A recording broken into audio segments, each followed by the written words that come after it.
হযরত খালিদ বিন ওয়ালিদ রাদিয়াল্লাহু আনহু।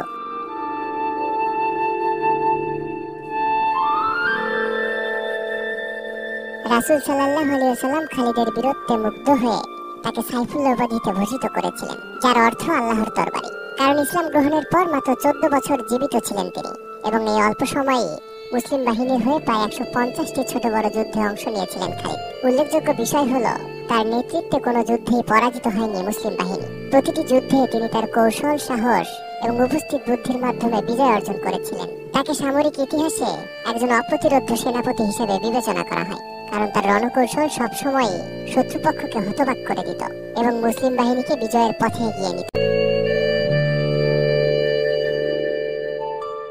592 সালে মক্কার কুরাইশ বংশের বানু মাখজুম গোত্রে জন্মগ্রহণ করেন খালিদ।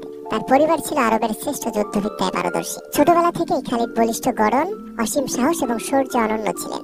তিনি ঘোড়ায় চড়া, তলোয়ার চালানো এবং যুদ্ধ কৌশলে অসামান্য দক্ষতা অর্জন করেছিলেন।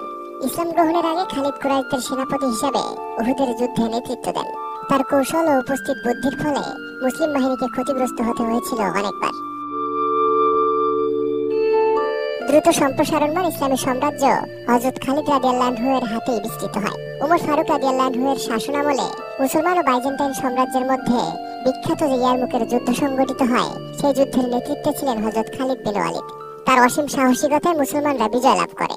এই যুদ্ধে মুসলিমদের বিজয়ের ফলে সিরিয়ায় বাইজেন্টাইন শাসনের অবসান ঘটে। সামরিক ইতিহাসে এই যুদ্ধ অন্যতম ফলাফল নির্ধারণকারী যুদ্ধ হিসেবে গণ্য হয়। মুতার যুদ্ধেও তিনি এতটাই বীরত্ব প্রদর্শন করেছেন যে তার হাতে 9টি তরবারি ভেঙে যায়। এ প্রসঙ্গে বুখারীতে স্বয়ং খালিদ বিন ওয়ালিদ রাদিয়াল্লাহু আনহু থেকে বর্ণিত হয়েছে, মুতার যুদ্ধে আমার হাতে 9টি তলোয়ার ভেঙেছে, এরপর আমার একটি ইয়ামিনী তলোয়ার অবশিষ্ট ছিল।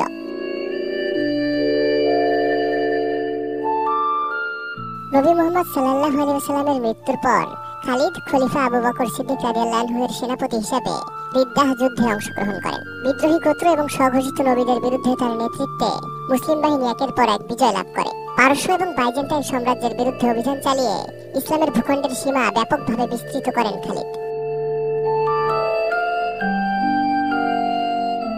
642 খ্রিস্টাব্দে সিরিয়ার হিমসে মৃত্যুবরণ করেন খালিদ বিন ওয়ালিদ। মৃত্যুর আগে তিনি বলেছিলেন, আমার শরীরে এমন কোনো স্থান নেই যেখানে অস্ত্রাঘাতের দাগ নেই, কিন্তু আজ আমি শয্যায় মৃত্যুবরণ করছি। এটি একজন সৈন্যের জন্য দুঃখজনক। তার মৃত্যুর পর সিরিয়ার হিমসে তাকে সমাহিত করা হয় এবং সেখানে একটি মসজিদ নির্মাণ করা হয়।